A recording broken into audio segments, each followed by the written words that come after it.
Hi guys, eto yung face reveal na ako kasi sabi ko sa Roblox, pag mahulog ako, magpa-face reveal ako sa YouTube. Tapos, eto na nga, nalaglag na ngayon. So, magpa-face reveal na talaga ako. So, eto na. 1, 2, 3, go. So, eto na yung real of me. Nice ko. So, I hope you like it. My name in Roblox is Mika 30. So, kung gusto nyo ko i-adfriend, adfriend na lang ba ito? Gusto nyo ka? I'm sure I am TikToker. Check nyo lang yung account ko.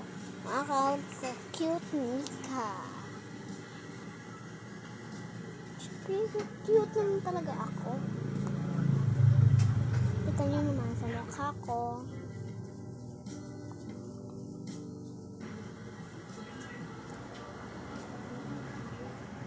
So, yun lang guys. Bye-bye. So, sa mga hindi nagnonood na nag-face reveal na ako sa ngayon, panoorin nyo na and mag-subscribe kayo ha.